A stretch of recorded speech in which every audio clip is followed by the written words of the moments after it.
Então vamos lá, pessoal, vamos começar. Eu preciso de 14 violinistas voluntários para sentarem nestas cadeiras aqui, ó.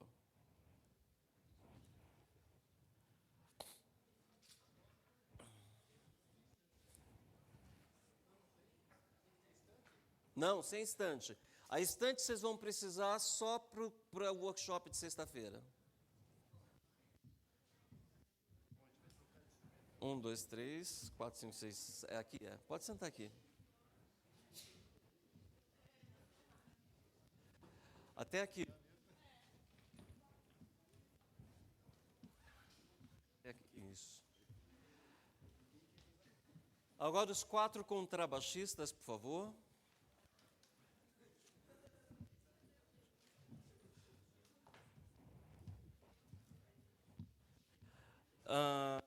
Aqui, ó. Tem 3 aqui. Tá faltando um. Pode deixar os instrumentos nas caixas. Não precisa abrir.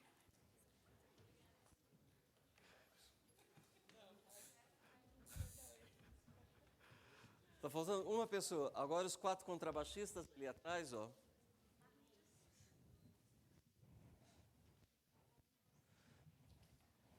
Os violinos nós já temos todos.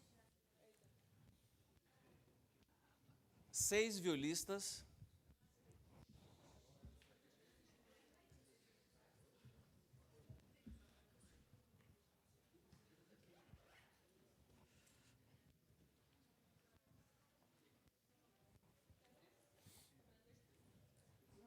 E 4 violoncelistas.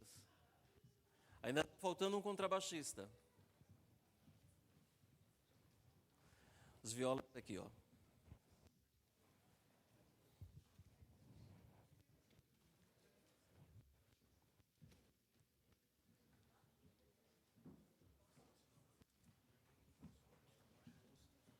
Fica sentar lá. Pode. Os 4 cellos.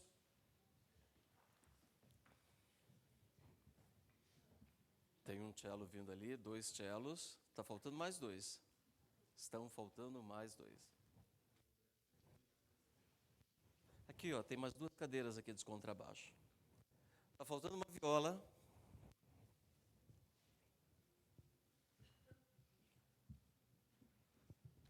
As 4 cadeiras aqui. Aquelas 2 cadeiras ali de trás são para contrabaixistas. Esta e esta.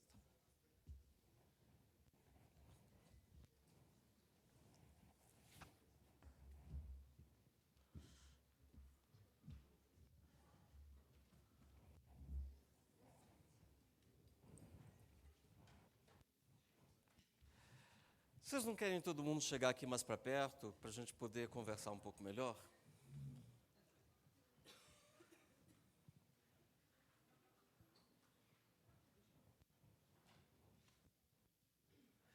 Está faltando um violista ainda. Acabaram as violas na... Chegou uma agora? Então vamos lá.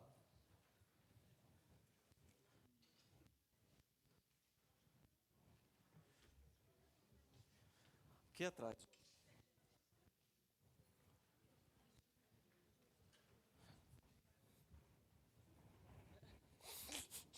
Desculpa a piada. Não.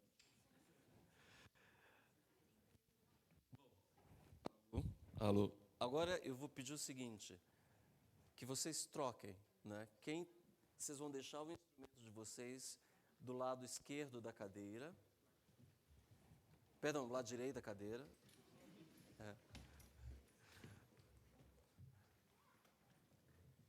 Tá bom? E agora vocês trocam. Os violinos vão para as violas, cellos e baixos. E os violoncelos, violas e baixos vão para os violinos. Deixem os instrumentos aí. Eu prometo que ninguém vai quebrar. E também ninguém vai trocar de instrumento hoje aqui.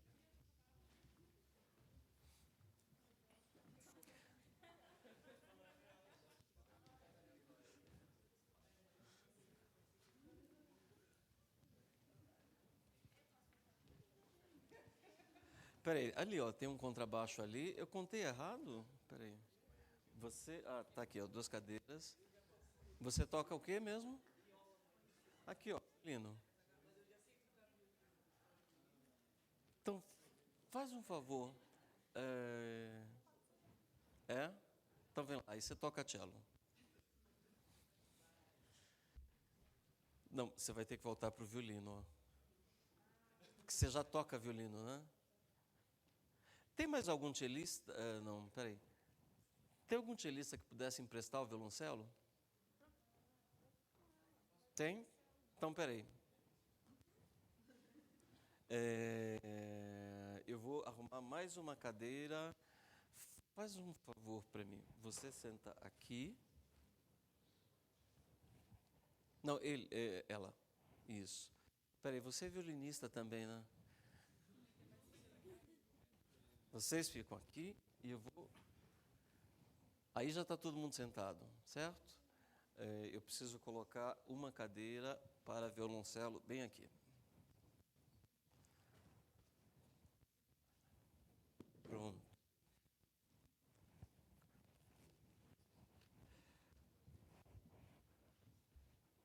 Aí o violoncelo emprestado. Bom, então eu aposto que muitos de vocês já passaram por essa experiência, né? A turma não sabe tocar nada, chega, e vocês repararam o que aconteceu aqui? Assim que o pessoal sentou, eles foram começando a abrir os instrumentos, né? Não é o que acontece na sala de aula de vocês? Então, a primeira coisa importante é vocês estabelecerem essa dinâmica. Quer dizer, numa situação diferente, os instrumentos já estariam posicionados, né, e os alunos chegariam. A primeira coisa que vocês precisam pedir é sentem nas cadeiras, né, e fiquem parados sem mexer no instrumento. Né? Essa primeira aula é uma aula de informação e também onde vocês vão começar a desenvolver uma série de dinâmicas que vai perdurar por todo o processo de ensino. Né? Então, qual é a primeira coisa que a gente precisa ensinar para uma turma assim? Disciplina, sim, verdade. Postura, postura do quê?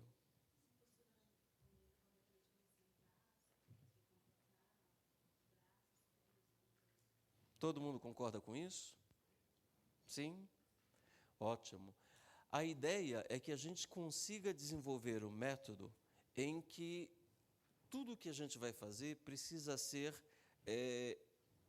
organizado e criado de uma maneira muito pedagógica. Né? Então, por exemplo, você gostaria de nos ajudar aqui, quando você está com a turma, como é que você ensina para que eles sentem direito na cadeira? Não, vem cá. Espera aí. Ó, pessoal. A ideia aqui é nós trocarmos experiências, certo? Então, eu vou tentar mostrar para vocês um pouco da minha experiência, mas é a minha experiência. Eu tenho certeza que muitos de vocês também têm experiências extremamente ricas. E a ideia é que a gente consiga organizar tudo isso de uma maneira bastante pedagógica para os alunos. Então vamos lá, agora ela vai nos ensinar como sentar na cadeira.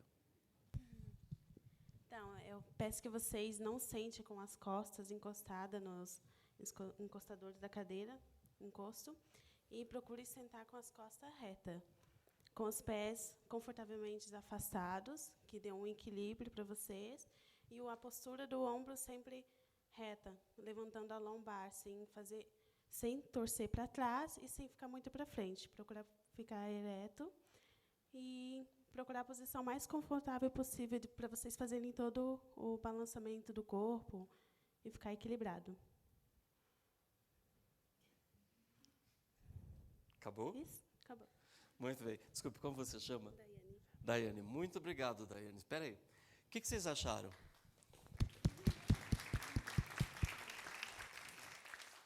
O que vocês acharam? Tudo bem?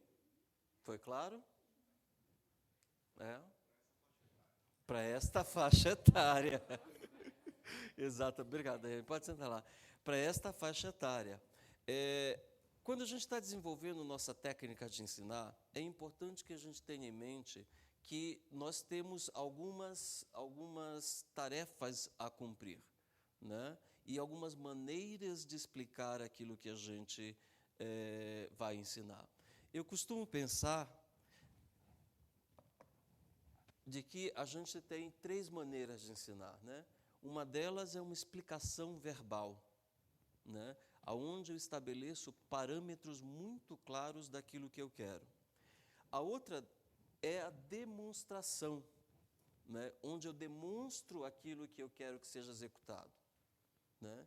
E depois, com o passar do tempo, existe algo que se chama assistência manual, aonde eu chego perto do aluno e com uma técnica especial de abordagem, eu toco no corpo do aluno, para que, ou na mão, ou no puxar do arco, para que ele sinta como isso está acontecendo. Então, por exemplo, uma das maneiras com que eu executo essa tarefa de sentar, né, eu tento organizar toda a aula sempre em 4 passos. Né? Sempre em 4 passos. Então, eu começo dizendo para os alunos, né? Primeiro, a gente fica em pé na frente da cadeira. Aí, a partir daqui, eu começo os 4 passos. Né? Eu sento na ponta da cadeira, eu coloco o pé esquerdo para frente, eu alinho a coluna e relaxo os ombros. Vocês perceberam que todo mundo começou a fazer junto, né? Então, aí nesse ponto eu digo, primeiro observem, depois todo mundo vai fazer juntos. Por que isso é importante? Respondam cada um de uma vez, junto, não precisa responder todo mundo junto. Como é que é? Pegar as instruções corretamente. A ideia é fazer com que os alunos foquem em uma atividade a cada momento. Isso é muito importante. Nós temos 5 sentidos pelos quais a gente aprende, né? Se a gente divide esses sentidos para tentar aprender coisas diferentes, a gente está dificultando as vias de acesso do nosso aprendizado. Se a gente foca todos esses sentidos em uma informação só, né, a coisa fica aquela habilidade fica aprendida de uma maneira muito mais profunda. Né? Então, sempre, primeiro observem, depois nós fazemos juntos. Então, eu vou repetir, né? Estamos na frente da cadeira, sentamos na ponta da cadeira, 1, pé esquerdo para frente, 2, coluna reta, 3, ombros relaxados, 4. Vou repetir mais uma vez. 1, senta na ponta da cadeira. 2, pé esquerdo para frente. 3, coluna reta. 4, ombros relaxados. Vamos executar? Todo mundo de pé? 1, sentado na ponta da cadeira. 2, pé esquerdo para frente. 3, coluna reta.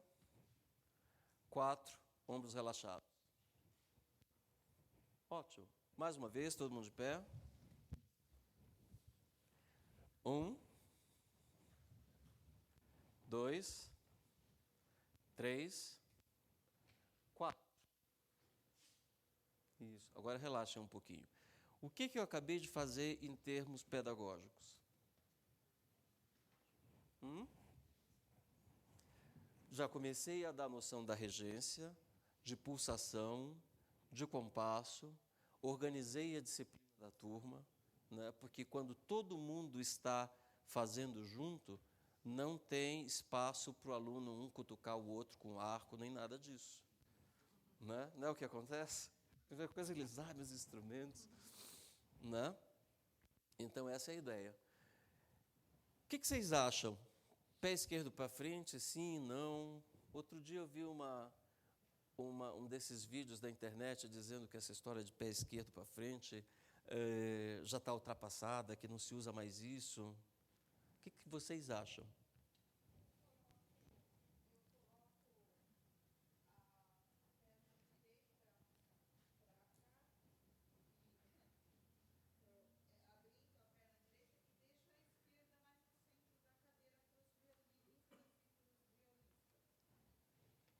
O que vocês acham disso? Ela está dizendo que ela senta na ponta direita da cadeira. O que vocês acham disso? Vamos lá, pessoal. Essa história é participativa. Mesmo quem está aí embaixo tem que participar. Pois não.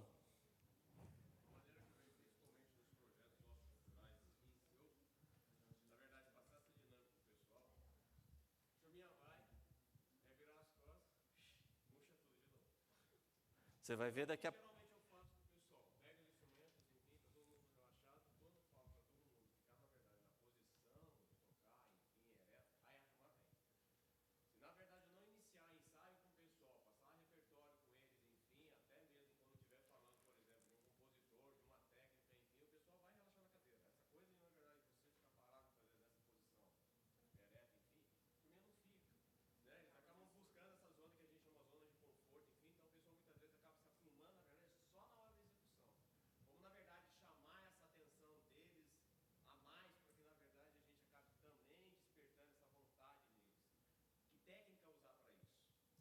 Então, a ideia realmente é que a gente chame isso mais para esse momento de tocar, né? E com o passar do tempo aqui, você vai ver como é que a gente faz isso. Eu vou demonstrar em termos práticos, aí você vai descobrir.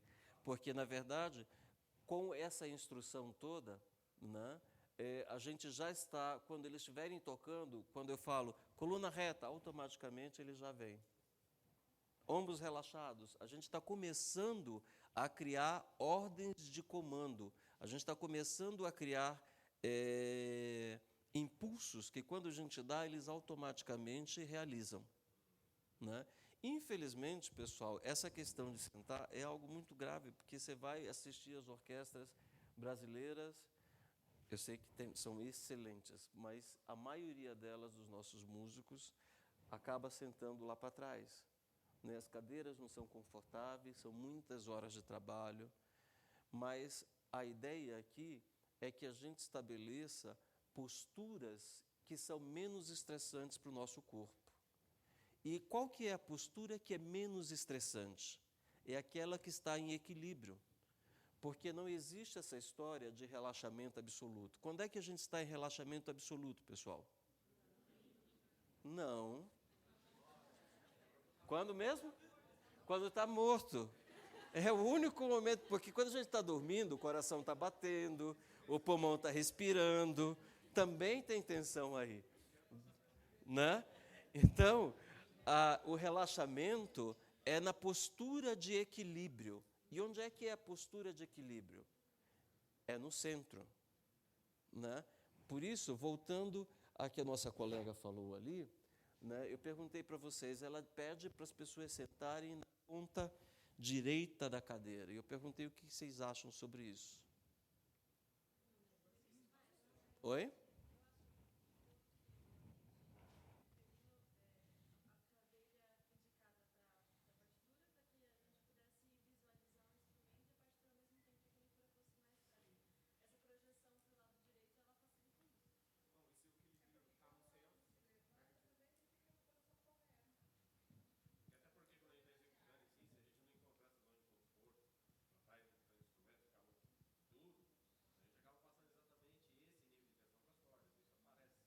Sim.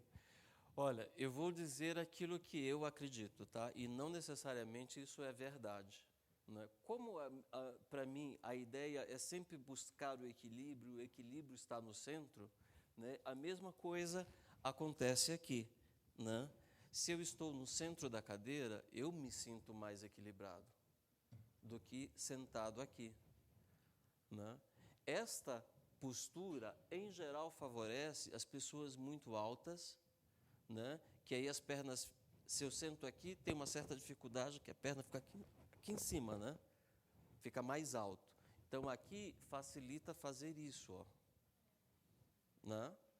Mas, de acordo com aquilo que eu acredito, né, eu prefiro evitar esse tipo de postura, porque aqui eu me sinto mais equilibrado, mais apoiado, né? Desta maneira, tem uma parte, né, do meu corpo, que é esta parte aqui do lado direito, que está meio sem suporte, né?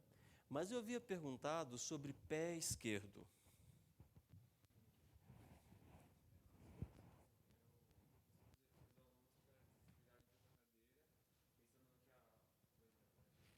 Sim.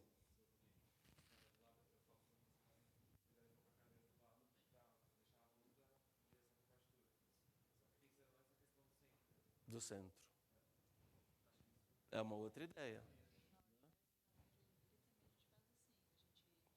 Posiciona para...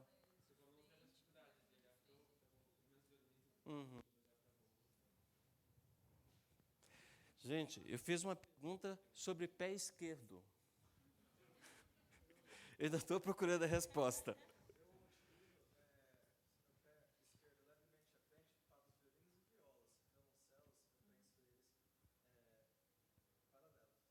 Paralelos? Por quê?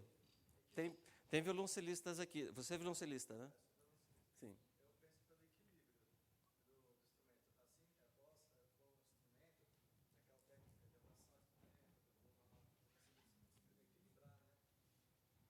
E os outros violoncelistas, o que acham? Isso eu acho que isso é bem relativo, assim. Tipo, é muito de pessoa para pessoa. Eu já vi violoncelista que podia arrancar a perna direita porque para ele só prestava a esquerda. E aí outros, tipo, não, eu gosto de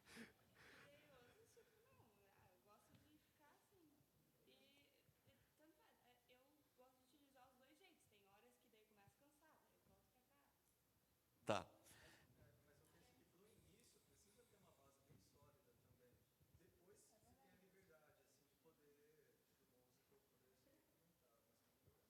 Tá. Então, ó, vamos lá. Mais uma vez, tem mais alguém querendo falar aqui?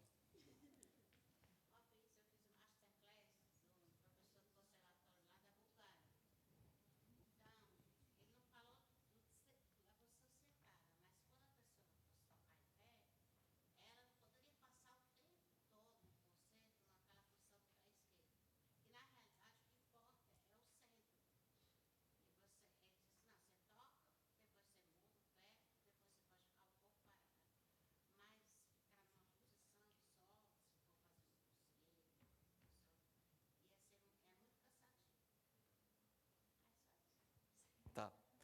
Então vamos lá. A ideia é que não existe algo completamente fixo nisso que a gente está desenvolvendo, nessa arte que a gente está desenvolvendo. E a gente precisa sempre pensar na individualidade, no aluno, mas ao mesmo tempo na coletividade. Então a ideia é ensinar regras que sirvam para todos e aí ajudar a cada um a se adaptar ao seu próprio corpo. Porque cada um tem um próprio corpo, cada um tem uma própria dinâmica, né? A história do pé esquerdo, né, para os violinos e violas é o seguinte, né? A discussão que eu vi é se os pés deveriam estar paralelos ou um à frente do outro, né? Nós temos essa questão de segurar o instrumento aqui em cima. Se o meu pé está paralelo, deixa eu ver como é que eu faço isso. Não tem suporte nenhum para cá. Se eu coloco ele um pouco à frente, eu já dou um suporte para isso, né? Quando eu deixo meu pé paralelo, eu estabeleço um bom parâmetro, um bom equilíbrio de um lado para o outro, né? Da direita para a esquerda, mas de frente para trás eu não tenho equilíbrio nenhum, ó, né? Se eu coloco o meu pé esquerdo um pouquinho à frente, eu consigo equilíbrio da esquerda para a direita e de frente para trás. Vou passar minha vida inteira tocando com o pé grudado lá na frente? Não, não vou, né? Vou mudar. Mas é importante que a gente comece a estabelecer bons hábitos nos alunos, não? A questão do violoncelo Existe uma escola que diz, não, o violoncelo é reto, né? Existe uma outra escola que diz que o violoncelo precisa estar um pouquinho voltado para cá, para ficar mais fácil atingir a corda lá, né? Como é que a gente faz essa adaptação? Depende muito do tamanho do braço do aluno.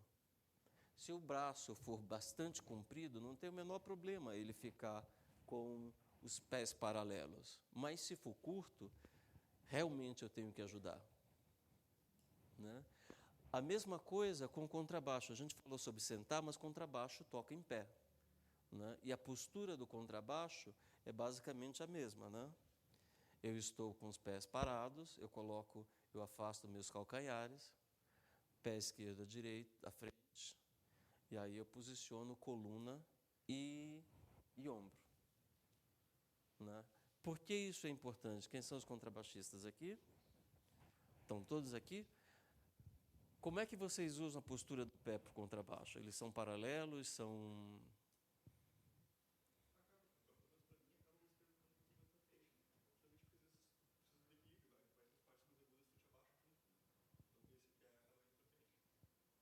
E os outros quatro, os outros três também? Ah.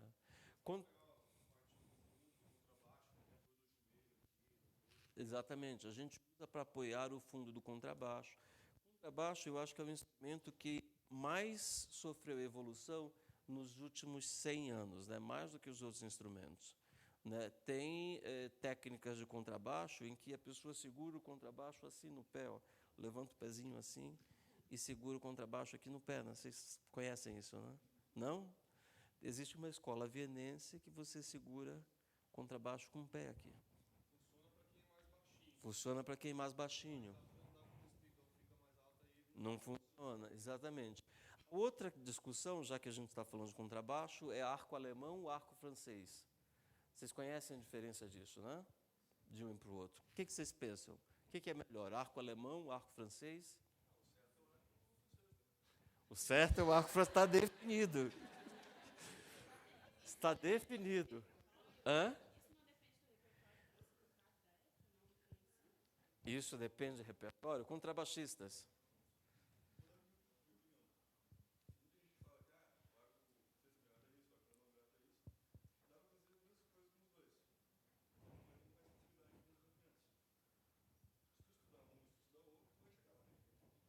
Todo mundo ouviu o que ele falou?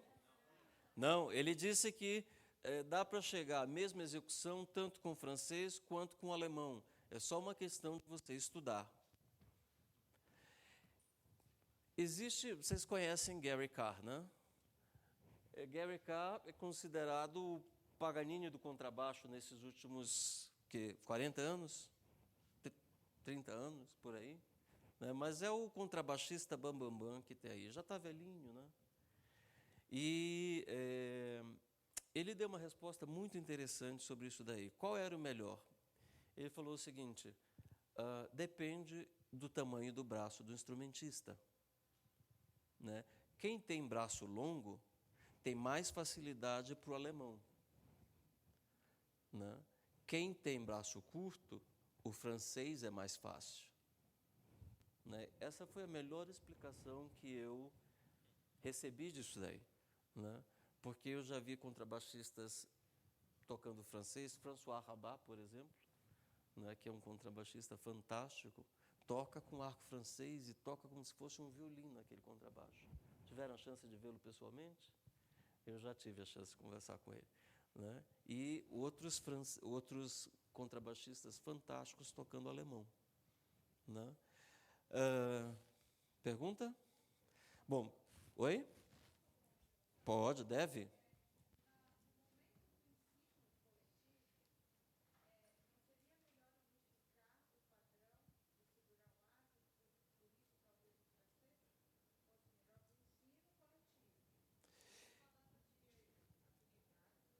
Sim. Eu acho que nesse caso específico, a gente tem que pensar no tamanho do aluno. E aí eu faço a unificação através de padrões específicos de como ensinar a pegar no arco, que eu espero conseguir mostrar entre hoje e amanhã. Tá bom?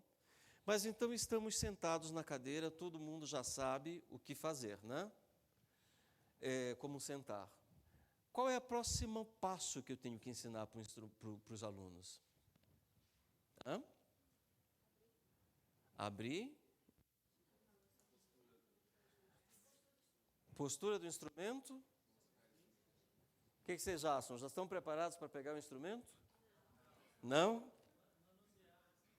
Manusear um instrumento?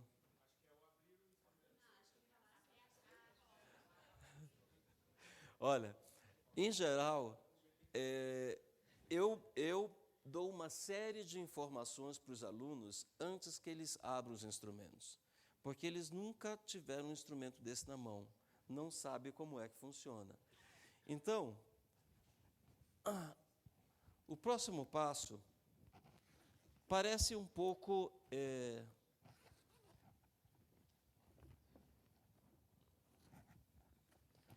bobo, mas na minha experiência se provou bastante eficaz. A primeira coisa que eu faço é ensinar para os instrumentos o nome das partes de cada um dos instrumentos, porque eles não sabem, né? E isso é importante por diversas maneiras. Eu vou fazer aqui como é que eu faço, e aí depois vocês me digam por que isso é importante. Então, vamos lá, turma. Esse daqui é um violino, é um instrumento da família das cordas, né? Ele é da mesma família da viola, do violoncelo e do contrabaixo. E eles são considerados da mesma família porque todos têm 4 cordas e todos são tocados da mesma maneira, né? Eu vou falar para vocês sobre cada uma das partes do instrumento, tá bom? Por exemplo, esta parte aqui que parece um caracol é chamada de voluta, ok? Então repitam comigo. 1, 2, 3, 4. De novo. 1, 2, 3, 4. Vocês não tomaram café, né? 3, 4. De novo. 3, 4. E assim por cada uma das partes do instrumento. Por que isso é importante?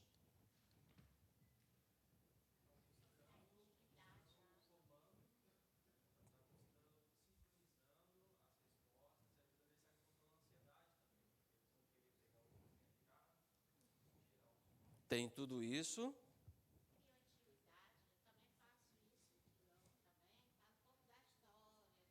Do instrumento,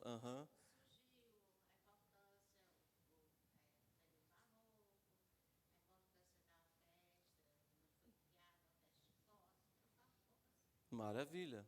Que mais? Para eles saberem qual é a função de cada peça do instrumento, eu vivo imaginando que eu estou caindo lá embaixo. E principalmente, pessoal, quando vocês estiverem dando aula, que eles estiverem tocando e vocês falarem levantem a voluta, eles vão saber exatamente do que vocês estão falando, né? Coloca o dedo do lado da pestana, eles precisam saber o que é pestana, né? Mantenha o arco paralelo ao cavalete, eles precisam saber o que é o cavalete, né? Então, eu ensino cada uma das partes dos instrumentos. Começo daqui, voluta, cravelhas, pestana, braço, espelho, cavalete, estandarte, afinadores, rabicho, botão, queixeira, tampo, fundo, alma, Fs, né? Que é a Kilsen? Eu não sei se ela lembra que eu até pedia para você. A Kilsen foi minha aluna, começou a estudar violino comigo lá na ULM. Eu pedia para vocês desenharem os instrumentos, lembra disso? E colocar o nome das partes. Isso era dever de casa para eles. É? Né? Para que eles aprendam o nome, ok? E esta dinâmica, né, cria já a orquestra, já cria a questão da regência, né? Existe uma brincadeira, eu, em geral, escolho alguém, aí ela vem, aponta, conta 1, 2, 3, 4, aliás, a pessoa que vem aqui escolhe alguém para responder, ela aponta, conta 1, 2, 3, 4 e a pessoa responde. Como se fosse um jogo, fazendo com que cada um faça isso. Né? Por que vocês acham que isso é importante? Por que vocês imaginam que isso possa ser importante, esse jogo?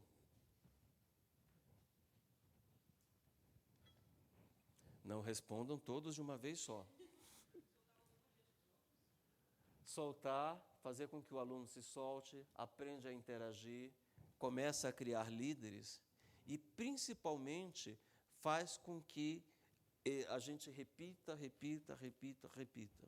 Uma das coisas que é muito importante vocês terem na cabeça é que isso que a gente faz tem que estar baseado em duas coisas, em repetição e na frequência. Ou seja, repetir muitas vezes aqui, e aí a gente precisa encontrar maneiras diferentes de repetir e fazer isso um dia após o outro. Então, esta primeira aula, esses conceitos que a gente trabalha na primeira aula, eu, em geral, repito por algumas aulas, né? Sempre. Não repito tudo e nem na mesma velocidade. Tá? Ok, então todos nós já aprendemos sobre cada uma das partes dos instrumentos, sobre o violoncelo, sobre o contrabaixo. Né? E aí, qual que é o próximo passo?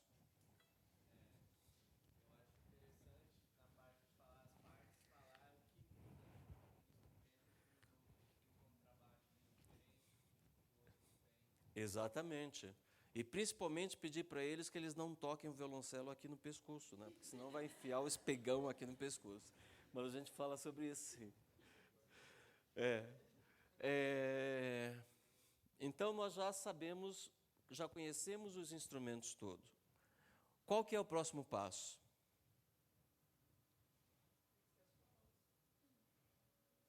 Conhecer as cordas, o arco.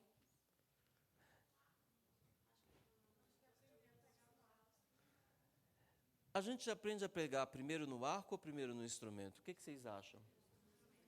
Pegar no instrumento, né?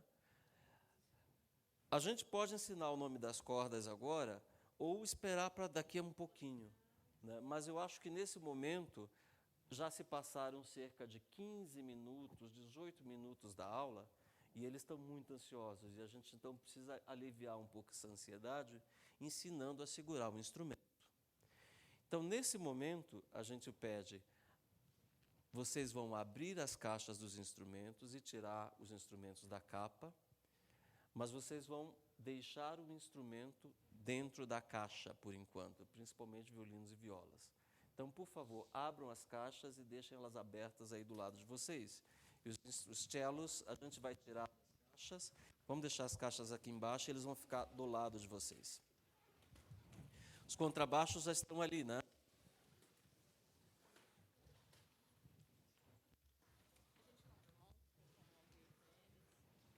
Pode demonstrar como abrir, sim. Então, é por isso que eu pedi para abrir e deixar do lado esquerdo, do lado direito da cadeira. Né?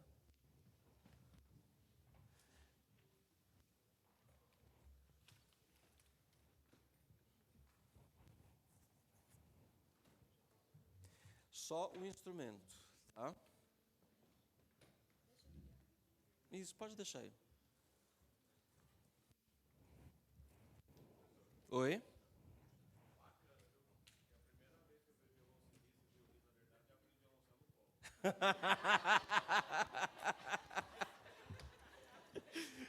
Eu estava pensando nisso, mas eu pensei também aqui, olha...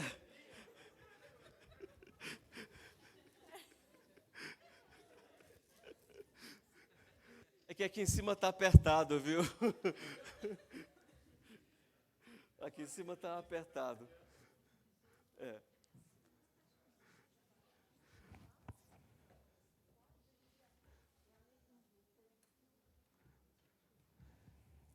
Tá, então eles estão com os instrumentos ao lado das cadeiras. Existe um problema que a gente precisa resolver nesse momento, tá? E aí a gente resolve meio que individualmente, que é a altura do espigão. Mas a gente ainda não fala nada para a turma inteira.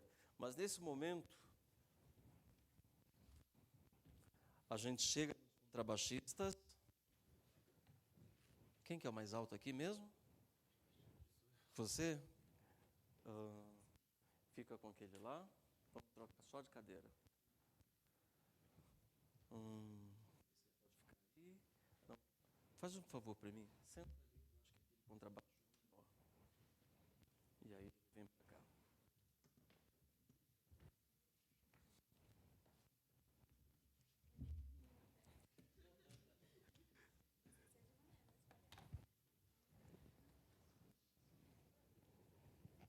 Bota a cadeira um pouquinho para trás. Pode pôr bastante para trás a sua cadeira.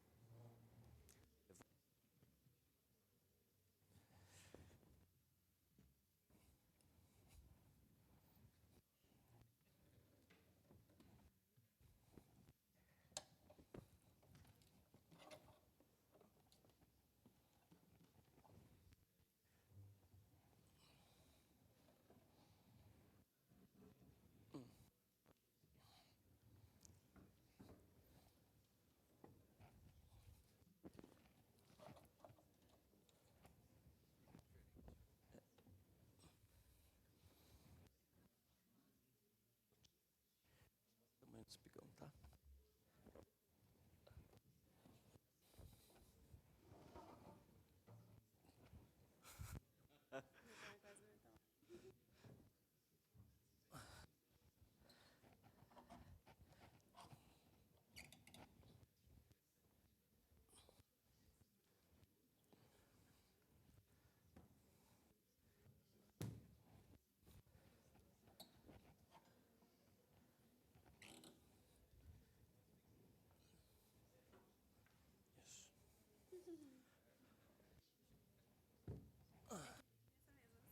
É de pegar, né?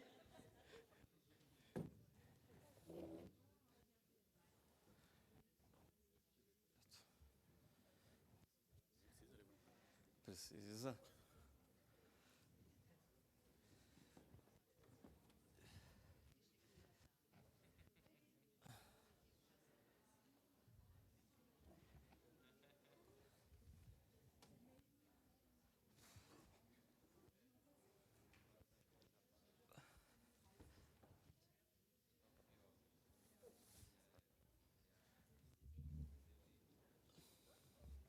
Ótimo. Eu vou aproveitar esse que está aqui na ponta. Bom, o que eu fiz ali, eu estava ajustando o espigão para cada um dos contrabaixistas. E aí, nesse momento, eu peço para que eles reparem na altura do espigão. Em geral, eu coloco os dedos e mostro, olha, são 4, 5 dedos, 6 dedos. Mas como é que a gente ajusta a... Isso cansa. A altura do espigão. Pois é, né? Como é que a gente ajusta a altura do espigão contrabaixistas?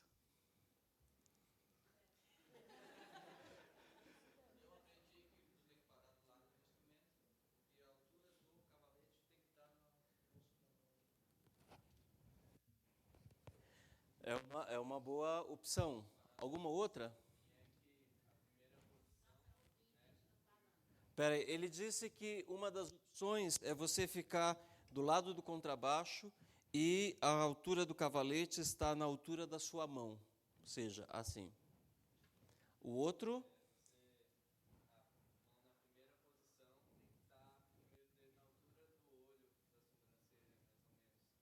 Tá.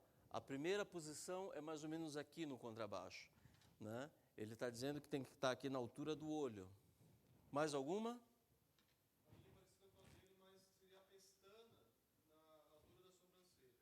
A pestana na altura da sobrancelha, ou seja, bem aqui.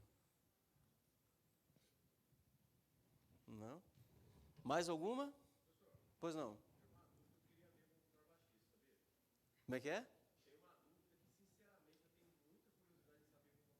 Qual que é?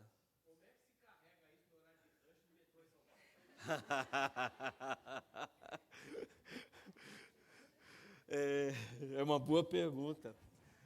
Em geral, O ideal é que as orquestras tenham seus contrabaixos e os contrabaixistas venham só com arco. Os projetos tenham seus contrabaixos, os contrabaixistas venham só com arcos, né? E para que se evite isso. Ou então, por exemplo, existem muitas orquestras em que o contrabaixista tem 2 instrumentos, um em casa e um na orquestra, para não ter que ficar andando. A outra boa opção também é comprar um Fusquinha. Não é brincadeira. O melhor carro para se carregar contrabaixo é o Fusca, sabia? Não é verdade? Já experimentaram carregar num Fusca? É o melhor carro para carregar um contrabaixo. É o Fusca, aquele Fusca antigo lá. Pois é, né? Mas voltando à ideia da altura do contrabaixo, essas 2 opções eu acho boa, né? Da primeira posição, o do braço. A outra é estar aqui, ó, abaixo da altura, esta parte do braço do instrumento, é estar aqui, ó, bem abaixo da altura, na altura do fim do coração, né? Que dá a mesma coisa. Então, chega mais aqui. Tá vendo?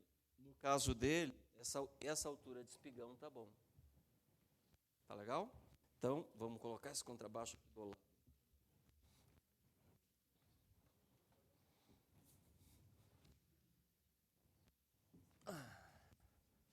Aí, nós temos que ajustar um pouco a altura do espigão do violoncelo, né?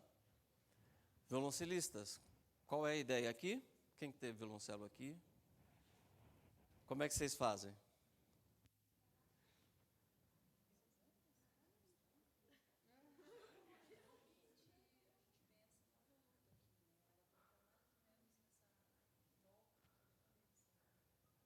Ela está dizendo que a voluta da corda dó tem que estar aqui, ó, atrás da nuca, é isso?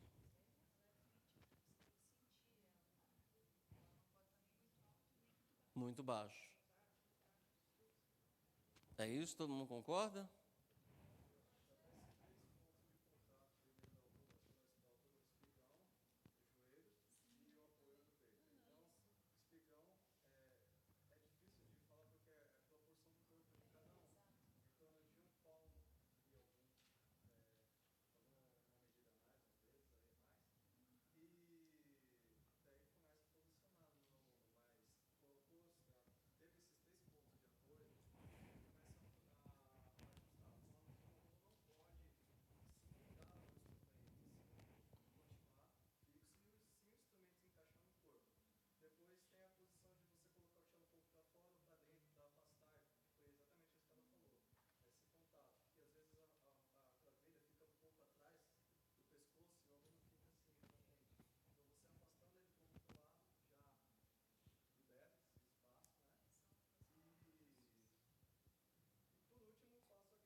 Toda essa coisa, tá.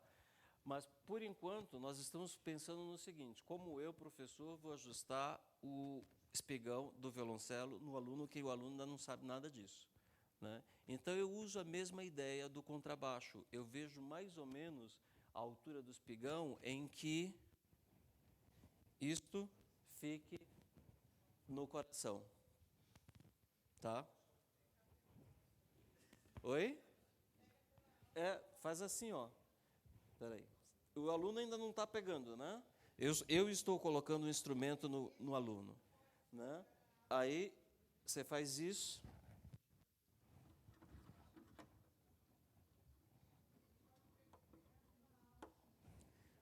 Coloca sua cadeira um pouquinho para trás. Pronto, está ajustado. Aliás, um pouquinho para frente sua cadeira agora. Tá bom? Essa é uma boa altura para esse violoncelo. Não, ainda não vai ser o fixo, mas vocês precisam desenvolver estratégias para facilitar e ter na mente de vocês o que vai ser executado, né? Então eu já ajustei a altura do espigão, né? Aí eu mais uma vez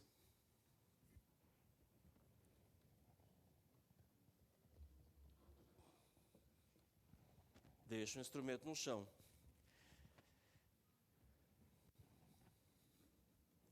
Faz um favor, segura aqui.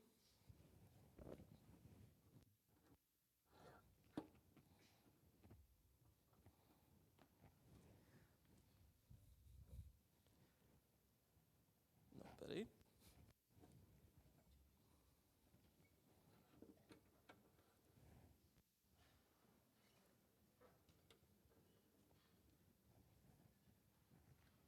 Por enquanto a gente deixa aqui. E mais uma vez, para cada aluno, você mostra qual que é o tamanho do espigão e tudo mais, né? A princípio, como uma postura inicial para você regular a altura do espigão, essa é uma boa estratégia. Você pede para o aluno colocar, segurar aqui e você vai lá e abaixa. Porque senão você fica...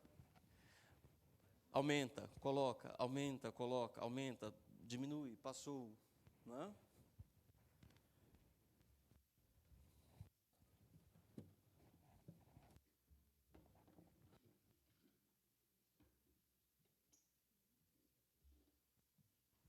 Tem um pouquinho para frente. Isso. Espera aí.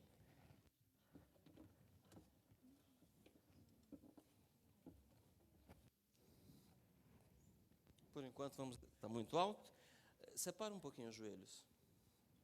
Isso, deixa ele... Isso, por aí. Deixa eu ver aqui.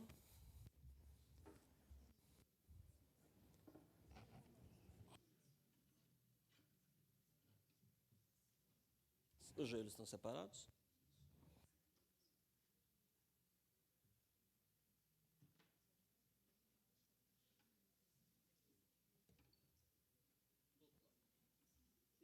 Espigão pequeno aqui. Vem um pouquinho mais para frente. Pronto. Então, agora deixem os instrumentos do lado que nem eu fiz o dela ali. Bom, a ideia, pessoal, é que para uma turma desse tamanho eu tivesse uma ou duas pessoas me ajudando. E aí, pois é...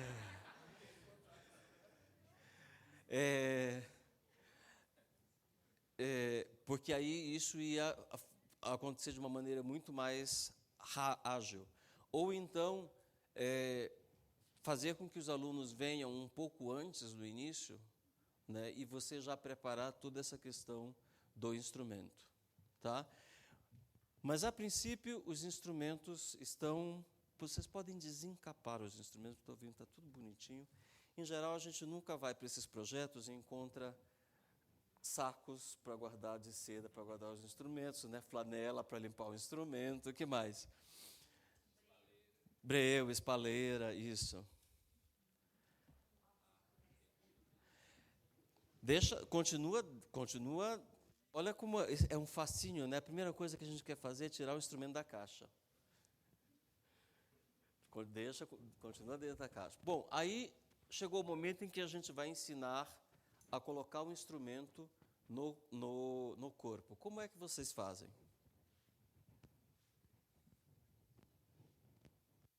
Olha, deixa eu fazer uma pergunta. Quem já deu aula para uma turma heterogênea, com violino, viola, violoncelo e contrabaixo juntos? Não?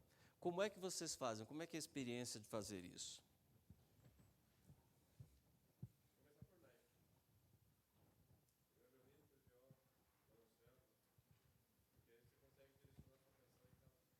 Em cada um. É.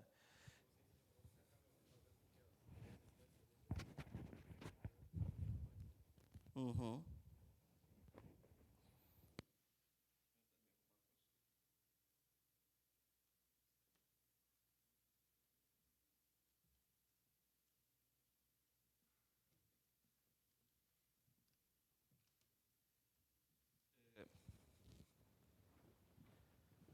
A ideia sempre é a gente tentar estabelecer padrões. E como eu falei, eu sempre gosto de tentar encaixar esses padrões no máximo em 4 movimentos. Então, mais uma vez, agora eu começo com violinos e violas, né? E eu vou ensinar para vocês como segurar este instrumento. né? São 4 passos. Então, vocês estão sentados na ponta da cadeira, com o pé esquerdo para frente. Primeiro, observem, depois nós vamos fazer juntos.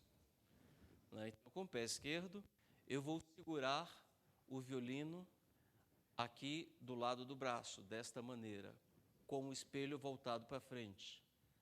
Tá? Aí eu vou fazer 4 movimentos. O primeiro, eu levanto o violino na direção do pé esquerdo. 1. O braço bem alto. Depois eu viro o instrumento em cima do meu braço. 2.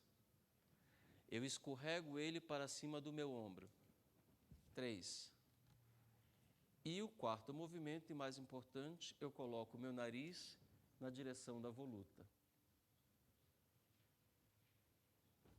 Então agora eu vou repetir para o lado de cá. Eu estou sentado na ponta da cadeira, com o pé esquerdo para frente, eu seguro o instrumento com o espelho voltado para frente, aqui pelo lado esquerdo do instrumento. Ok? Eu levanto o instrumento bem alto na direção do meu pé esquerdo. 1. Viro ele em cima do meu braço. 2. 3. Trago ele para cima do meu ombro. 4. 3, desculpa. E o 4º é o mais importante. Eu simplesmente viro meu nariz na direção da voluta. 4. Tá? Então, 4 movimentos. Aí eu começo a explicar quais são os problemas. Né? Eu digo assim, pessoal, muito cuidado, porque quando vocês forem virar o nariz na direção da voluta, a cabeça fica reta, é somente este movimento. Eu não posso inclinar a cabeça, nem para um lado, nem para o outro. É só virar a cabeça para o lado e o nariz na direção da voluta.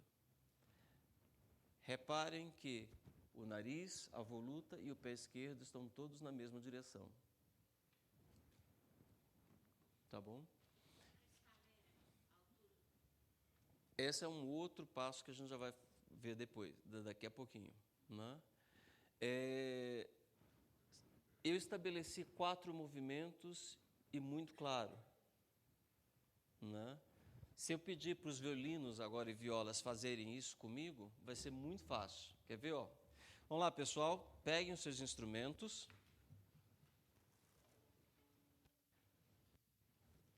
Todo mundo sentado com ele na ponta da cadeira, segurando com a mão esquerda, desta maneira aqui, ó, com a mão ao lado do braço.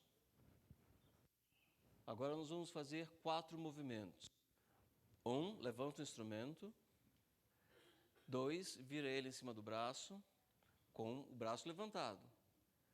3, escorrega para cima do ombro. 4, nariz na direção da voluta. Então, nariz, voluta e pé esquerdo, tudo sobre a mesma direção. Vamos lá, vamos repetir mais uma vez. Fiquem nesta posição de descanso. Prontos? 1, 2, 3, 4. Mais uma vez. 1, 2, 3, 4. Isso. Sentem aí. Viu como aí é só eu contar 1, 2, 3, 4 e eles começam a repetir os movimentos de uma maneira muito orgânica e todo mundo junto. Né? Você perguntou sobre espaleira. Esse é um grande problema. Né? Todo mundo sabe como ajustar a espaleira? Como é que vocês ajustam a espaleira num aluno?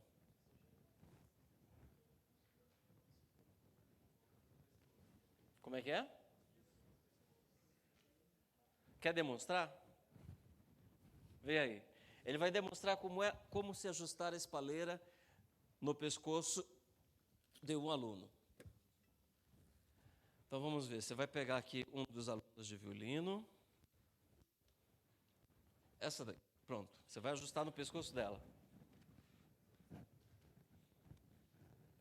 Esse também, assim como o espigão, esse é um outro acerto que muitas vezes, para a aula ir mais rápida, é legal a gente fazer antes, quando a gente tem espaleiras, né? Que muitas vezes não se tem espaleira.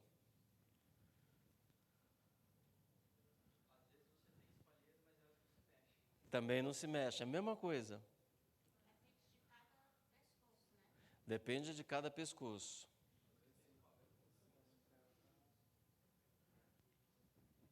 Então, ó, ele ajustou ali a espaleira. Foi claro para vocês como ele fez? Não.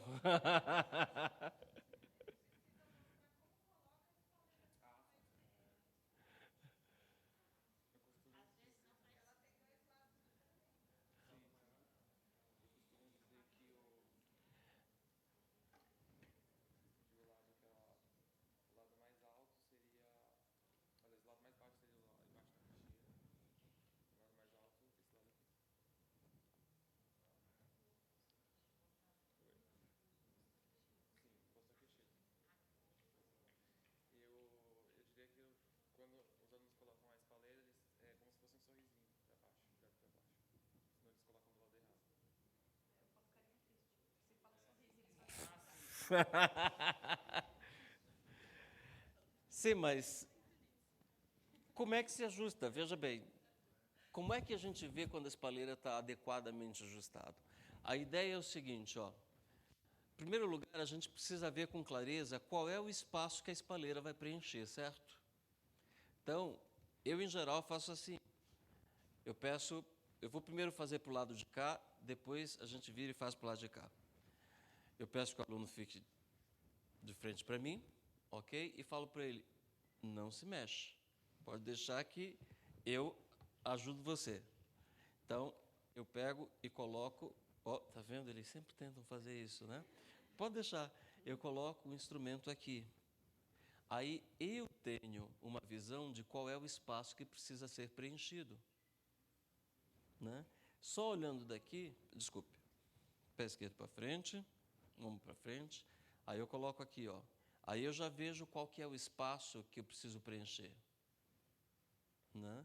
Aí, em geral, eu venho e eu trago, faço os ajustes na espaleira, por exemplo, essa daqui para você, na minha opinião, está um pouquinho alta, e aqui um pouquinho baixo. Essa espaleira Willy Wolf já foi bastante usada, de quem que é, hein? Tem pelo menos há uns 25 anos, né? 15? A minha ficou assim depois de uns 20 anos. Peraí. Então, calma. Tá? Aí eu pego e eu ajusto a espaleira.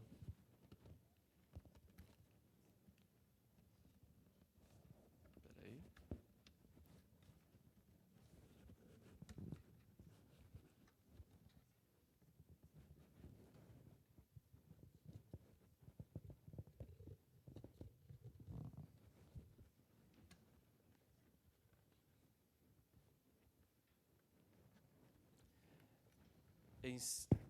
Em cima do ombro dela. Aí eu estou vendo qual é o espaço que precisa ser preenchido. No caso dela, não sei se vocês estão vendo, ó, vira um pouquinho para cá. Ainda falta bem aqui, tá vendo? Então eu tenho que...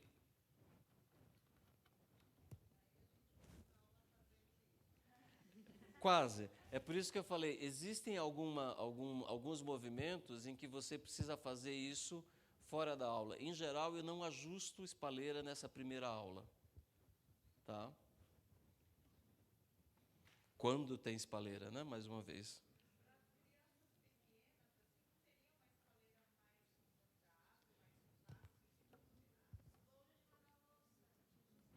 Olha...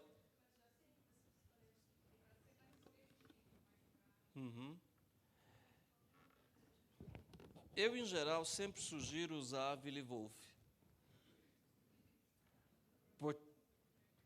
Como é que é?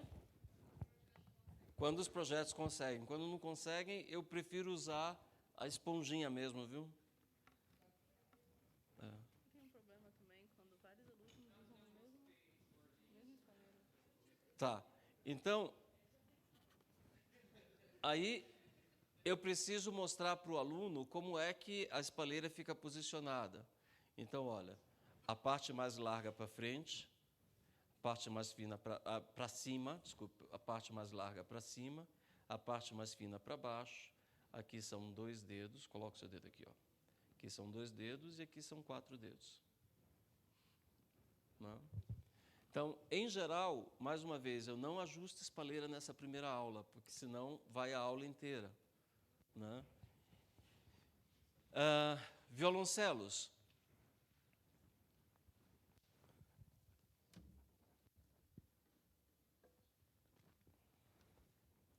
Então, eu já coloquei violino e viola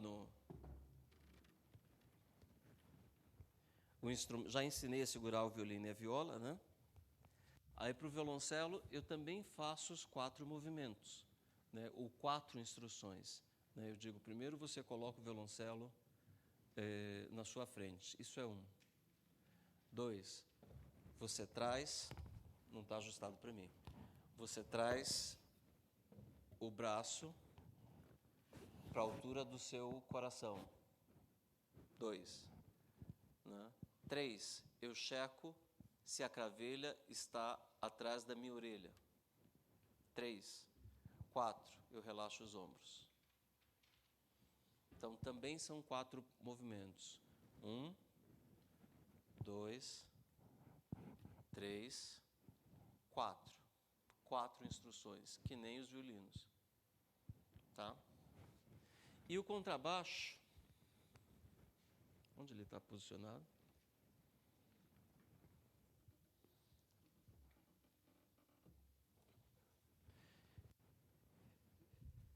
Deixa eu ver por onde eu passo. E o contrabaixo também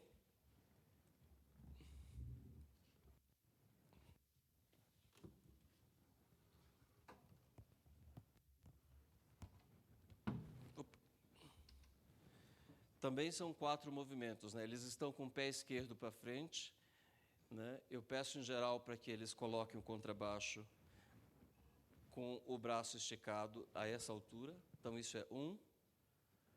2, eu peço para eles encostarem o fundo do contrabaixo apoiando aqui na perna. Isso é 2. Né? Aí eu peço para eles checarem se a pestana está na altura da testa. 3, e relaxar o ombro. 4. Então, 1, 2, 3, 4. Tá? Então, eu igualei, em termos de movimento, todo mundo. Violino, viola, violoncelo e contrabaixo. Vamos fazer juntos?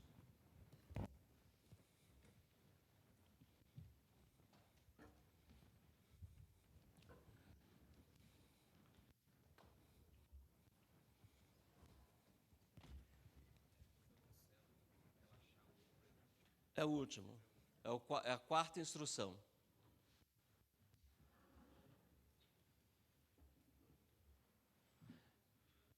Então, vamos lá. Todo mundo, pé esquerdo para frente.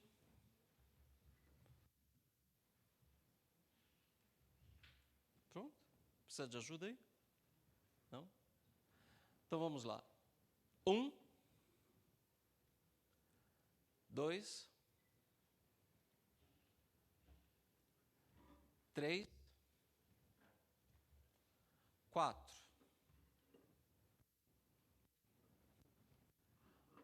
Mais uma vez. 1, 2, 3, 4. Espera aí. Vem você um pouquinho para frente. Mais uma vez. 1, 2, 3, 4. Né? Esse é o momento, a gente pede para que eles repitam, porque esse é o momento que eu ando ao redor da sala e vou ajudando a que eles se posicionem da maneira correta. Mais uma vez. 1, 2, 3, ombro reto, 4, 1, separa um pouquinho mais os joelhos e senta mais na ponta da cadeira. 2,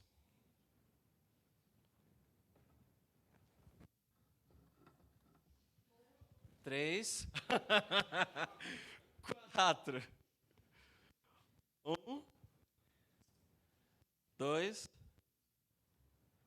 3, luta na direção do pé esquerdo.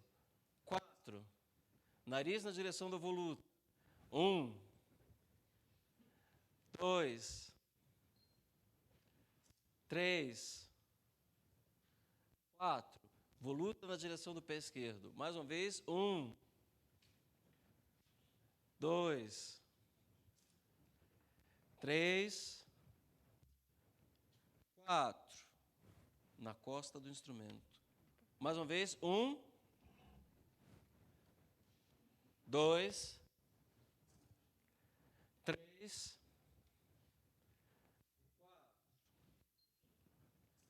1,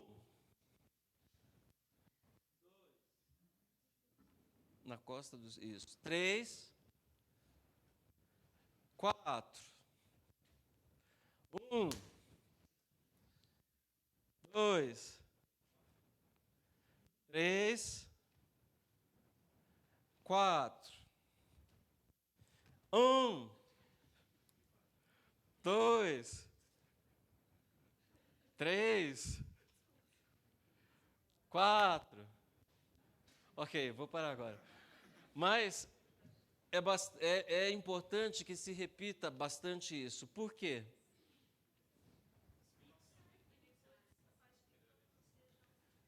Fixa, faz que todo mundo... Que mais? Tem uma coisa muito importante aí. Oi? Memória muscular, pulsação. E, pessoal, nós temos que pensar que nós somos atletas. Nós temos que treinar nossa musculatura. E a primeira musculatura que a gente precisa treinar é essa musculatura de costa, ombros, principalmente para violino e viola. Então, repetindo isso exaustivamente, né, a gente está treinando toda essa musculatura. Quando é a sua aula de violino, por exemplo, tem um exercício muito bacana, não sei se aqui o senhor lembra, que é, lembra das caixas? Não? Você pede para os alunos esticarem o braço, aí você coloca a caixa do instrumento vazio aqui, e eles caminham e marcham cantando pela sala. Lembra disso? Não? Graças a Deus. Porque isso serve para estabelecer a musculatura, a memorização, mas a força da musculatura. Tonicidade, exatamente. Entendeu? É como realmente ir para a academia e malhar. Então, por isso, essas repetições para violino e viola são importantes. Vocês notaram que, aos poucos, com a repetição, os violoncelos foram começando a se acomodar um pouco mais com o instrumento? A primeira vez foi bastante estranha, a segunda e a terceira já foi mais fácil, né? Pois não? Qual que é?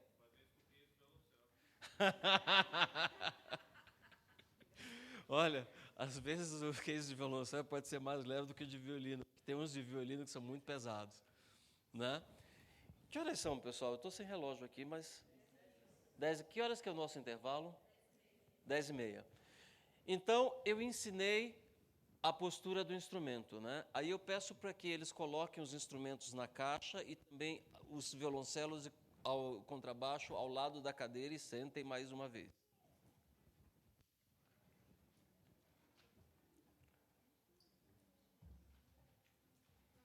Não há, né?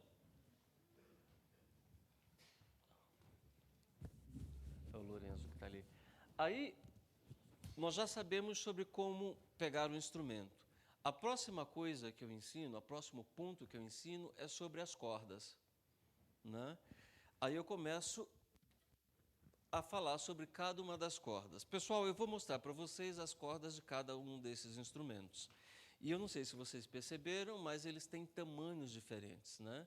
E por conta do tamanho, cada um desses instrumentos tem uma sonoridade diferente, tem uma tessitura diferente, né? Eles falam em alturas diferentes. O violino, como é o menorzinho, ele fala bem fininho. E o contrabaixo, como é maior, ele fala bem grave, né? Em música, quando a gente diz bem fininho, a gente chama de agudo. E quando a gente fala esse som bem forte e grave, a gente chama de grave. Então é agudo, grave. Faça aí comigo.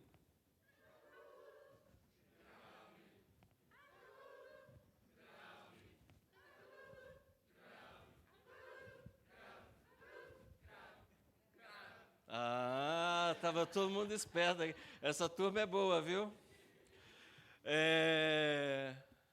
Então vamos lá. A primeira corda do violino é essa corda mais fina aqui, ó. E ela é chamada de corda Mi, é a nota Mi. Escutem bem o som da corda Mi.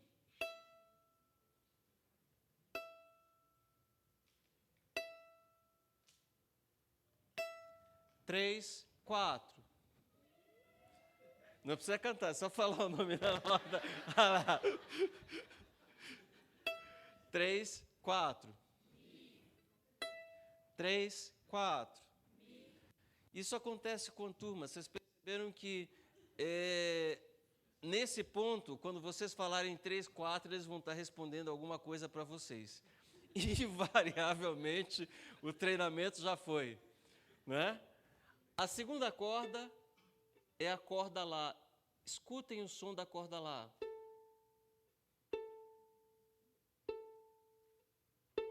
3, 4. 3, 4. 3, 4. Escutem o som da corda Ré. 3, 4. 3, 4. 3, 4. Agora a quarta corda é a corda Sol. 3, 4. 3, 4. 3, 4. Muito bem. Mais uma vez. 3, 4. 3, 4. 3, 4. 3, 4. 3, 4. 3, 4. E aí vocês vão repetindo. Por que é importante a gente repetir? Por que vocês imaginam que possa ser importante? Memorização do quê? Da altura do som, da nota, né? Por que isso é importante? Quando eles forem usar o arco, eles precisam saber identificar se eles estão esbarrando na corda ou não. Vocês vão pedir para tocar na corda Mi, eles precisam escutar o som da corda Mi, né? E aí eles começam a identificar o som. E tem vários jogos que você pode fazer em relação a isso, né? A cada uma das cordas. Você faz para o violino, você faz para a viola, você faz para o violoncelo e faz para o contrabaixo. E é sempre importante que a turma toda repita, porque aí todos vão aprender o nome das cordas de cada um dos instrumentos e também é um excelente treinamento auditivo, de percepção. Tá legal? Perguntas até aqui?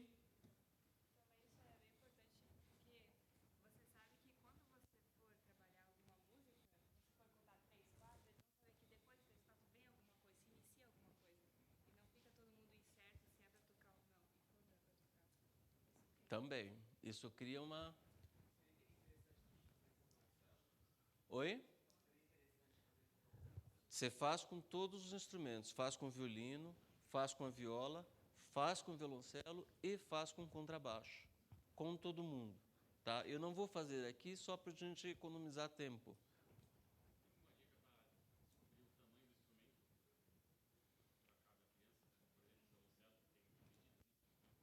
Sim.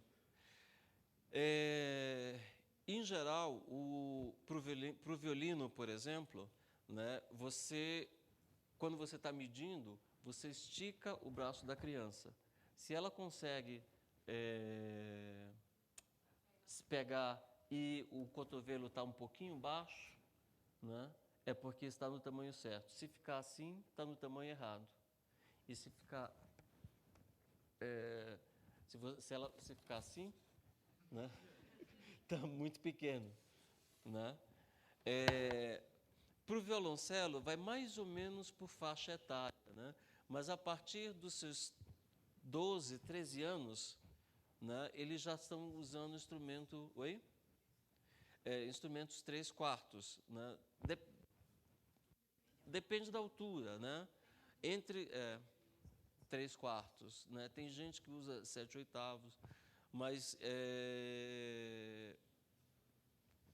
a ideia, o violoncelo, né, é sempre essa. Como o violoncelo tem a questão da regulagem, né, a coisa não fica tão mais grave quanto é no instrumento.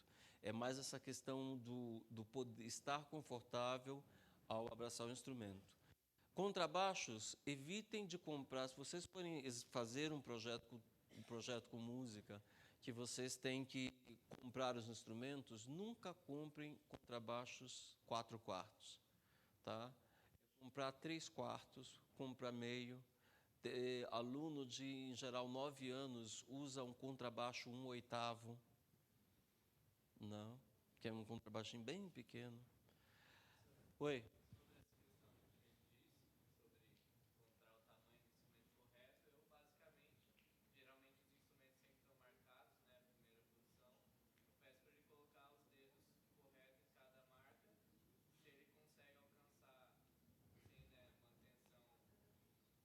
Muito grande.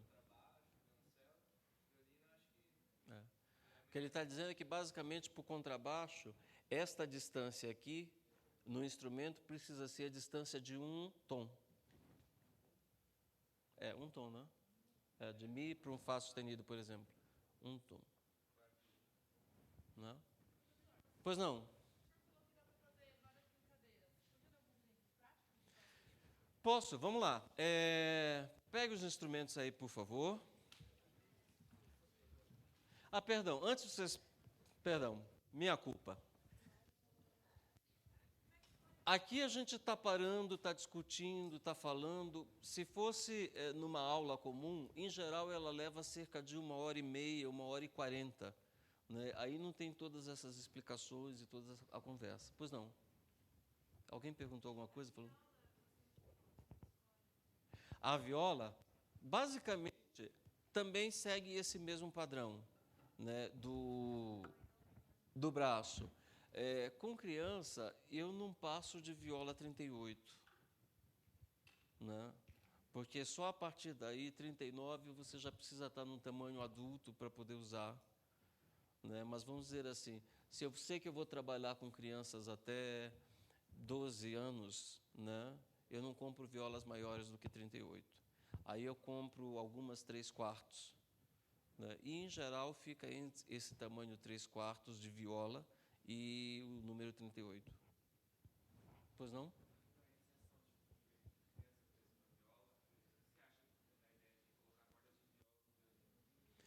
É uma estratégia. Aqui no Brasil, a gente não tem esses tamanhos variados, né? Então, é o que a gente consegue fazer. Existe, por exemplo, o violoncelo. Eu já vi pegar uma viola e adaptar ela para violoncelo. Né? Eu morei muitos anos nos Estados Unidos. Lá a gente conseguia comprar violoncelo 1/8, por exemplo, que é para criança de 3 anos de idade. É bem pequenininho. Mesma coisa contrabaixo. Né? Um contrabaixo 1/8, uma criança de 9 anos toca. Né? Qual foi a brincadeira? Isso. Estamos falando sobre brincadeira das cordas, né? Uma das que que é mais eficaz, por exemplo, é escolher alguém para vir aqui, né? Pedir para que se escolha um companheiro, aí faz o pizzicato e a pessoa responde. Então coloque os instrumentos aí de volta, por favor.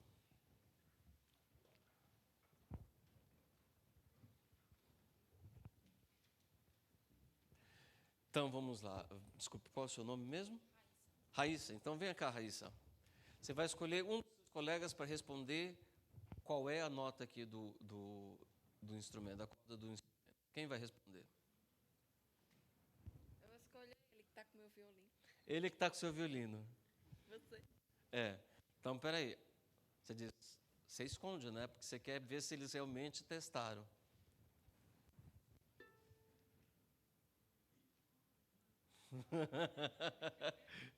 Não, peraí. O que faltou? 3, 4. Não, mas peraí. Faz o pizzicato, conta 3, 4 e aí vai. 3, 4. Aí troca. Ele vem, escolhe outra pessoa, tá? Vem. Pessoal, aqui na universidade, a gente tem um seguinte esquema. Quem errar, traz bolo de chocolate para o professor, viu? A partir de... Quem vai responder?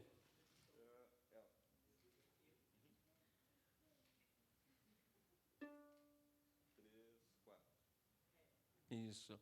E aí vai. Aqui a gente está fazendo um pouco mais calmo, mas com os alunos você faz isso como se fosse bem rápido. Vai, troca, não sei o que lá, faz toda aquela animação de líder de torcida e a coisa vai que vai. Essa é uma das brincadeiras. Tem outra que é importante. O próximo passo, para a gente poder fazer a próxima brincadeira... Pois não.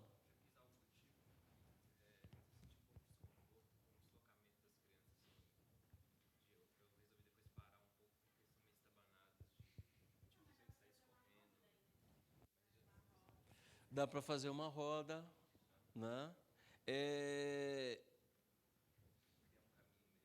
A ideia é que aqui a gente está muito apertado. Eu quis tentar usar o máximo de voluntários aqui em cima, né? Mas para esse tamanho, eu usaria provavelmente 10 pessoas a menos dentro da sala de aula, porque a gente precisa de espaço aqui para passar, para caminhar, né? Então, a arrumação que a gente faz é muito importante, pessoal. Acostumem-se. Em primeiro lugar, a aula tem que começar na hora certa. Para a aula começar na hora certa, o professor tem que estar lá antes, né? E a gente sempre arruma a sala antes dos alunos chegarem, né? Justamente para poder fazer todas essas questões. Ver onde se tem espaço para andar. Aqui não tem espaço para eu andar, né? Pois não.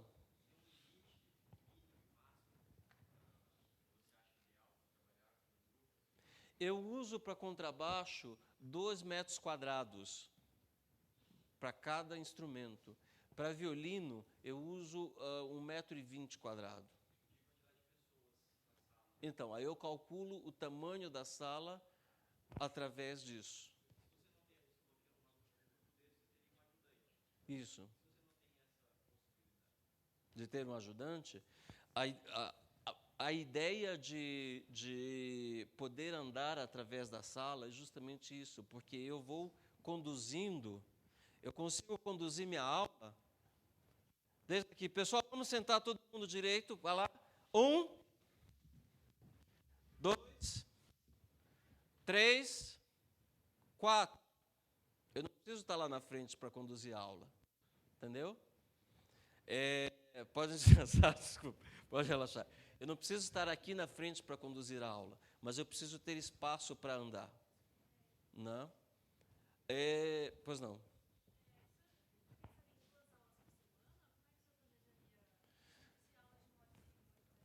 Então, o recomendado, por exemplo, existe a Associação Americana dos Professores de Cordas, né?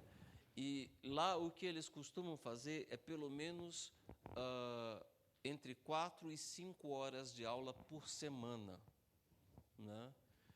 Quando eu comecei a trabalhar, eu primeiro criei um projeto de ensino de cordas dentro da ULM, que foi onde a Kilsen estudou, e acho que alguns outros de vocês também. Lá a gente fazia 2 aulas por semana durante 1h30. Por quê? Porque eu tinha alunos que viajavam 3 horas dentro de São Paulo para vir ter 1h30 de aula comigo e voltar para casa. Nós tínhamos alguns... Quanto tempo você levava dentro do transporte, que você se lembra, quando era pequenininha? 2h30. Hoje é mais ou é menos? Hoje é mais, né? Então, não tinha como se ter uma periodicidade de aula. Nos Estados Unidos, por exemplo, isso acontece dentro das escolas públicas, né? Então, todos os dias eles vão para as escolas públicas. Então, lá, em geral, eles fazem 1 hora de aula por semana, por dia. Eu já, fora da ULM, o primeiro projeto que eu criei foi dentro da FEBEM, em São Paulo, né? E lá nós fazíamos 3 vezes por semana, durante 2 horas. Né? Então, era segunda, quarta e sexta, 2 horas de aula, com cada turma. E foi bastante isso daí. A primeira aula que eu dei lá foi na última semana de fevereiro. E o primeiro concerto dentro do Projeto Guri, daquela época, foi no primeiro sábado de maio. Então, foi mês de março, mês de abril, e em maio nós já nos apresentamos. Não. A ideia, quer dizer, tudo depende do que você tem disponível, né? Mas, em geral, por aí, quando você vai trabalhar num projeto, eles conseguem comprar um jogo de instrumento, né? Então, e você quer atender o máximo de alunos possível, né? Então, você pede para que eles deixem o instrumento, porque aí você atende diversas turmas. Na ULM, por exemplo, a ULM não dava os instrumentos. Cada aluno tinha que comprar o seu instrumento. Então, eles levavam para casa. Na FEBEM, era um instrumental que era usado por 2 turmas. Nós tínhamos 35 instrumentos. Eram, acho que 3 contrabaixos, 3 ou 4 contrabaixos, 6 ou 7 violoncelos, 8 violas e o resto tudo era violino. Oi? Então, a ideia...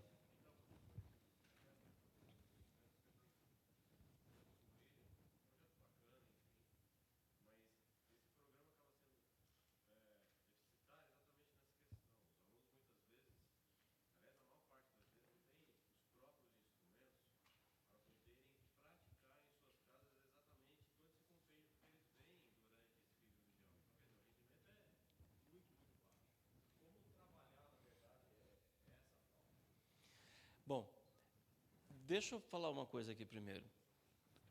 Eu criei o Projeto Guri ali por volta de 1990 comecei em 96. Na verdade, quando eu digo que eu criei, a história do Projeto Guri é o seguinte: existia um maestro chamado Paulo Sérgio. Todo mundo sabe o que é o Projeto Guri em São Paulo? Existia um maestro em São Paulo que trabalhava em Ouro Verde com crianças filhas de boias frias, né? E ele juntava lá as crianças e dava aula para eles. O nome do maestro chamava Paulo Sérgio Gabriel. Ele já faleceu há algum tempo atrás. E o secretário de Cultura da época, chamado Marcos Mendonça, foi lá em Ouro Verde e viu aquele maestro trabalhando com as crianças e disse: vamos fazer isso pelo estado inteiro. E trouxe o Paulo Sérgio Gabriel para São Paulo para que ele fizesse isso pelo estado inteiro. Acontece que o Paulo Sérgio era uma pessoa muito bacana, um incentivador, uma dessas pessoas que são bastante motivadoras, mas ele não conhecia pedagogia, né? Ele não sabia sobre como ensinar. E, basicamente, o que ele pegava, ele fazia uma oficina de 10 dias, ensinava as crianças a fazerem micagem e os professores tocavam. Então, uma das coisas que ele fazia era tocar o tema da vitória, do Ayrton Senna, lembra? Pá, pá, pá, pá, pá, pá. Aí os professores tocavam a melodia e os alunos faziam pé, pé. E isso aconteceu durante a primeira oficina, aconteceu a segunda oficina, e os alunos iam embora, acabavam, não ia para frente. Foi quando a direção do Projeto Guri procurou a Universidade Livre de Música, onde eu já trabalhava, e pediu ajuda. E aí, na época, quem dirigiu a oficina, a ULM, era o Ailton Escobar, o compositor, e o professor Sigrido Leventhal. E aí fizemos uma reunião, Sigrido, a direção do Projeto Guri daquela época, estava o João Maurício Galindo, estava eu, estava o Dario Sotelo de Tatuí, né? E nós vimos que daquele jeito não dava. Acontece que o João estava muito ocupado com as orquestras, o Dario também, e eu fui então trabalhar no Projeto Guri para transformar tudo aquilo e realmente criar como um projeto pedagógico. Então, a primeira sistematização pedagógica do Projeto Guri, quem fez fui eu. Eu fui para dentro da FEBEM e passei lá 1 ano trabalhando com eles, né? Hoje em dia, o Projeto Guri não tem mais nada a ver com aquilo que eu idealizei, em nenhum aspecto, né? Quem trabalha aqui no Projeto Guri? Então, a ideia é que ele foi criado dentro da Secretaria de Cultura, e a minha ideia era que ele se transportasse para a Secretaria de Educação, para que ele acontecesse dentro das escolas públicas, né? E isso não aconteceu, né? O projeto se expandiu de uma maneira muito grande, onde não foi possível se ter um controle e um treinamento de professores, né? E eu sei que muitas vezes alguns de vocês foram jogados na frente de turmas sem o menor preparo para isso. Aconteceu com alguns de vocês que estão aqui ou não? Né? Sem saber o que fazer, né? E eu acho que é muito válido. Eu tive alunas que começaram comigo em Osasco, por exemplo. A Ana Murakawa, a primeira aula de violino que ela teve foi dentro do Projeto Guri, em Osasco.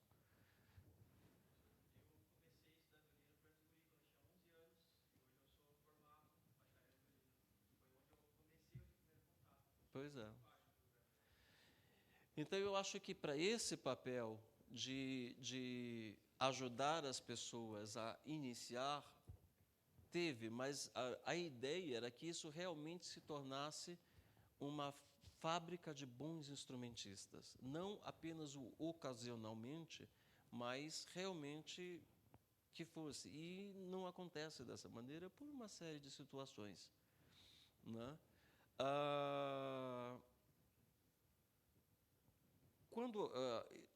Quando a gente iniciou, a ideia era que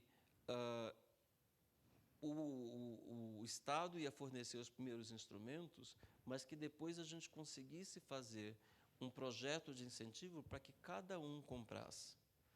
Eu lembro que o primeiro polo que eu abri fora da FEBEM foi em Oswaldo Cruz. Lá no... Vocês são de lá de Oswaldo Cruz? Presidente Prudente, também foi Presidente Prudente. E a primeira aula lá dada foi durante o Carnaval. Eu passei o Carnaval lá dando aula no Projeto Guri, iniciando o polo. Depois eu voltei 1 mês depois, e aí já tinham vários alunos que tinham conseguido comprar o instrumento, né? Então, a ideia é fazer de uma maneira em que cada um comece a comprar o seu próprio instrumento. Mas o ponto principal é que a gente precisa encontrar uma maneira de transformar essa aula em estudo individual. Por isso que é importante ter a frequência e um grande número de horas por semana. Por quê? Porque quando a gente está trabalhando com o aluno, a gente está fazendo uma série de correções. Senta direito, levanta a voluta, né? Quando a gente está trabalhando individualmente, em geral o aluno tem 1 hora por semana, né?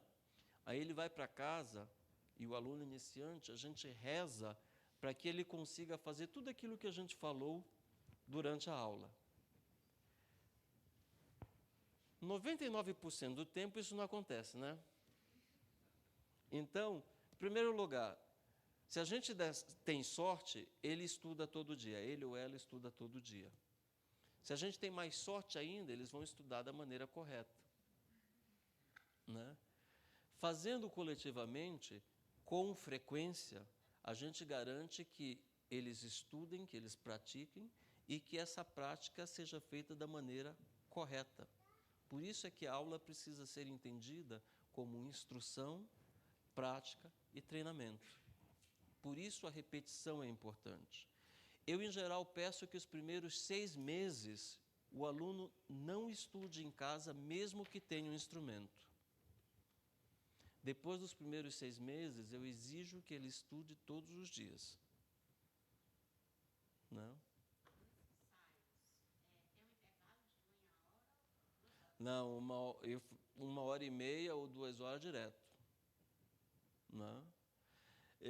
Quando passa esses 6 meses, então a gente cria uma série de estratégias para fazer com que eles estudem todos os dias. Você lembra de uma delas que eu fazia? Isso! Eu pedia um relatório.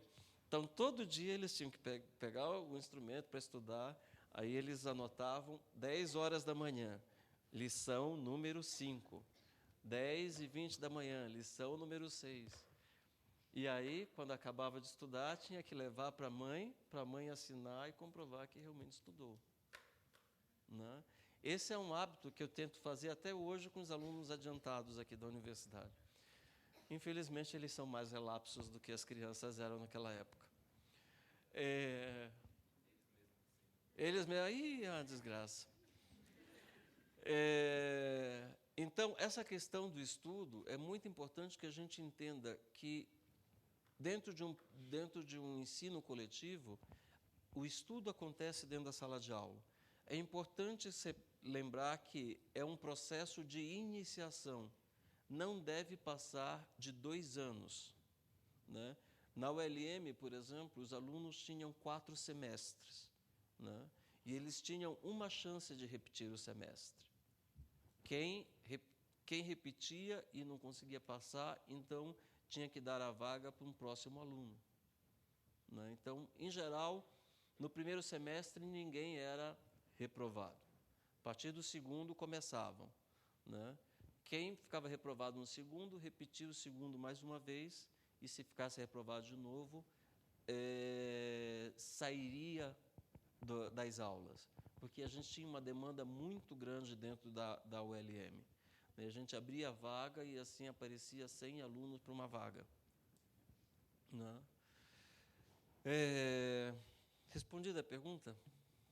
Não? Que horas são agora? 10h40? Vamos fazer um intervalo. Vai até que hora? Iria até que horas o intervalo? 10h50? Vamos fazer até 10h55 e a gente volta aqui e a gente continua, ok? Obrigado, pessoal.